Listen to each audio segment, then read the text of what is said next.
Mike, how are you feeling health-wise now that you have a little bit of time off? Just dealing with a little bit of bang-ups throughout the season, you know, just trying to get healthy throughout these weeks, you know, just leading up to the Georgia game. How much over the course of the season do those like bumps and bruises kind of hinder your ability to play the level you want to play at? Yeah, they kind of hinder a little bit, you know, just playing a little different here and there, but, you know, just trying to fight through it and really just get in the treatment room with the rehab, our staff, and just trying to get better. How much better do you feel right now compared to the last game? I feel a lot better. Just having these couple of weeks off, leading up to the games, just getting that rest. You know, we still, like, our priority is still Georgia, but, you know, this allows us to get these couple of weeks and just get right. How confident are you that by the time the game comes, you'll be, I don't know, 100% or close to it? Yeah, I'll be 100% leading up to the game. I feel like these weeks will allow me to get better. And how long has it been since you felt that way? I would say I felt like, what is it about? Not Michigan State, but Maryland game. I felt about like 100% closest. Yeah. So do you think that leads to you being able to play more against Georgia than when you've been able to play in the back half of the season? Yeah, I would say just getting better, just body-wise. I haven't been feeling well, so just dealing with that. What will your energy be like to finally feel 100%? How anxious are you to finally feel that way? Oh yeah, I'm anxious. I'm ready to get back on the field. Just can't wait to unleash and just go crazy. When early in the year, you obviously... You said what? Were you 100% at Michigan State? Nah, I still was banged up. I got banged up was at this Wisconsin game. Just dealing with that and just dealing with a little bit of bangs and bruises. Yeah. You know, you made a splash early in the year. People were talking about you, you know, like as highly as they've talked about anybody.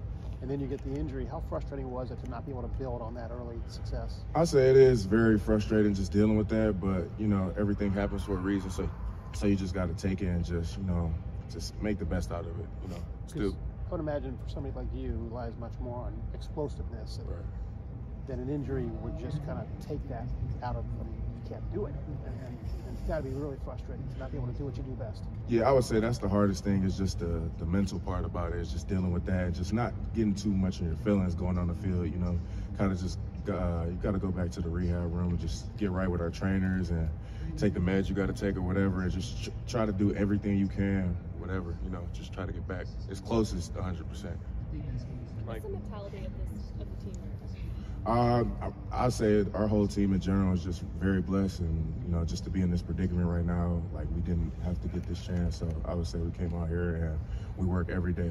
Because you got the second chance in the playoffs, do you feel different energy at practice? Yeah, I feel like our practices have been way more intense, and you can feel it from Coach Day down. It's definitely a trickle effect. So. Can you sense that people are going to be comparing this defensive front against Georgia's vaunted defensive front? You know what I'm saying, Mike? I mean, they get a lot of love down there and stuff. I mean, yeah, I know y'all don't play against each other, but you understand what I'm saying. Yeah, I understand, but the main focus is the main focus. You know, we're focusing on Georgia, and we're just trying to win. Yeah. If y'all played your defensive, what was y'all's best game this year? I mean, you know, obviously you had to watch a lot of them. I mean, or half of a lot of them and stuff. But what do you think was y'all's best moment? I feel like every time we step on the field, that was our best moment. You know, the day, every day we came out was just. Yeah. When you've got a quarterback that can move like Stetson Bennett can, I mean, just keep drives alive, etc. J.J. McCarthy was a lot like that in that game. What was the lesson, I guess, the front learned from letting a guy escape, so to speak? I'll say just caging the pocket more and just closing down, just closing those lanes for him, just making it very uncomfortable for him.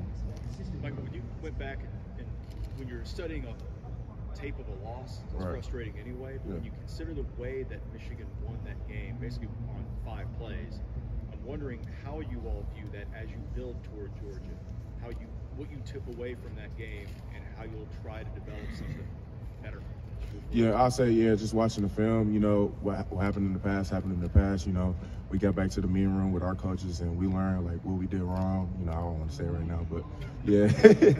But, yeah, I mean, what happened in the past, it happened, but we just got to learn from it and just take it on the field every day. And I feel like we've been doing that these past couple of days and weeks. Watching those 5 plays, how much of a motivating factor is it to just shut that out and, you know? prove other people wrong. Right, yeah, I would say it's a huge factor because, like, only those couple of plays, you know, we probably could have won that game, but you can't really worry about that. That's the past. You know, Coach Day always talks about just worrying about right now. And, I mean, we just take that, you know, that loss and that feeling and just come out in the field, and we just had that dog mentality, I feel like, with everybody, and just practice real hard. Mike, you're in the room with JT. Yes, sir.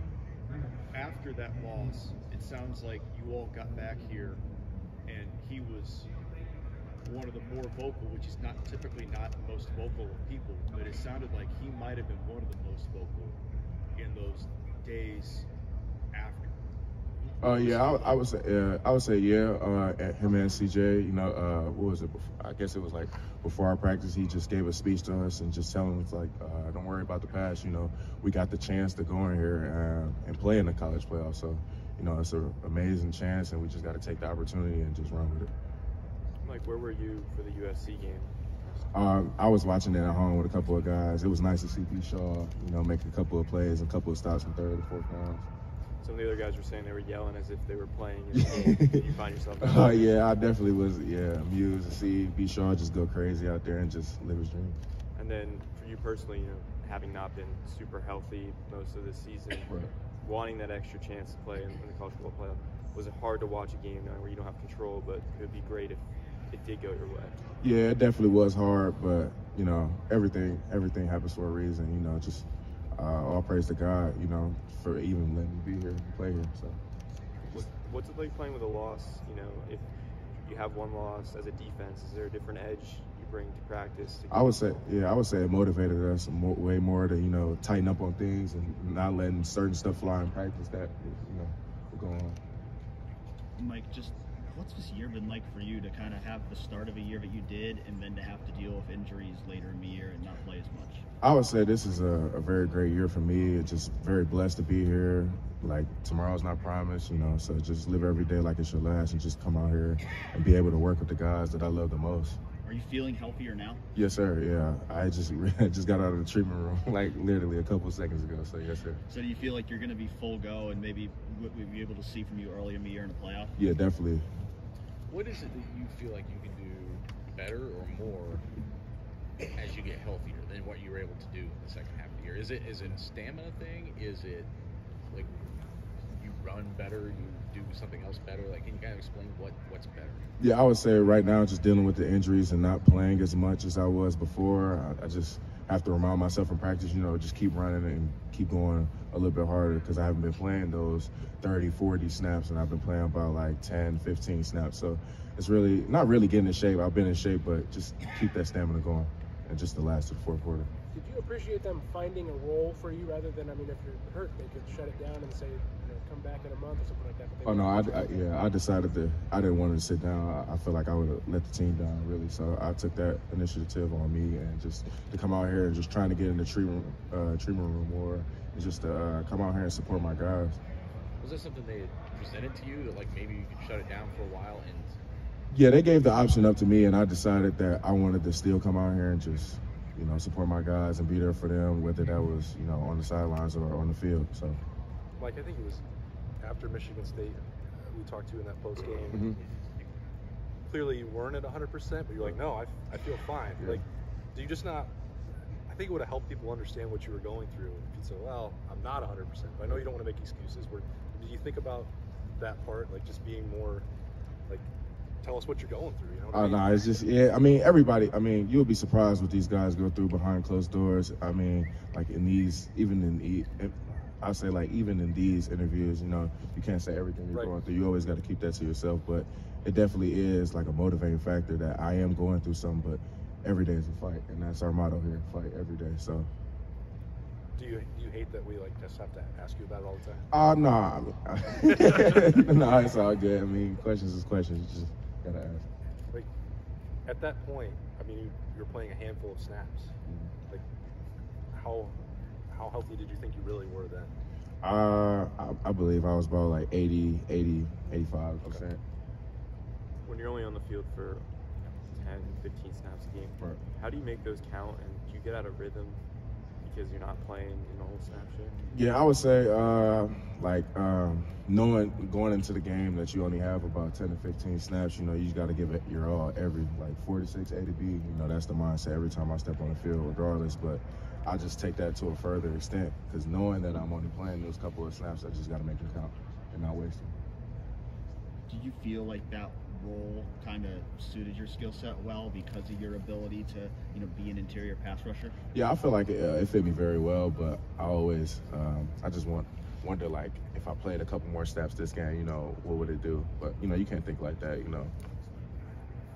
Like the way you were exploding out of the gates those first couple of weeks, it was like, well, they've got a new All-American, he's going to be piling up awards. Right. Obviously, the injuries kept you from doing that. Yeah.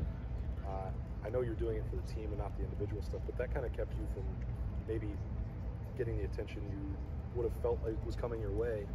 How much, if at all, did you think about that in October and November, what you could have been doing? Yeah, I mean, I would say, yeah, it definitely plays a huge factor in your head, just a thought process, you know, just going through like, dang, I could have got an All-American and all that. But, I mean, this is a team sport, and I'm willing to do anything to help this team, you know, win a national championship because that is the goal. Does it help maybe dealing with that when last year you really kind of had to wait your turn and kind of had to learn how to be patient? Yeah, I would say I feel like those first couple of games I feel like I was just only scratching the surface of like my potential, just showing people like what I could do healthy. But yeah, just dealing with these bang-ups and bruises, yeah, it kind of, you know. So if you're only scratching the surface, what does that next level look like? Man, I say like only God can tell. Yes, sir. The way that this month, I think we were probably talking about this when I walked up, Mike, so I'm sorry, but the stretch of 4 weeks to get ready, not having to maybe practice every single day, how significant is that with what you're dealing with, and will that be noticeable by December 31st, how much progress you may have made physically? Yeah, we, our trainers and like my coach, Coach Jay, we came up with a practice plan of like what I'll do and what not to do in practice. So yeah, I feel like they've been on my side, helping me get back to 100%. So yeah. That's it for me. I'm ready. Thanks, Mike. Thank you.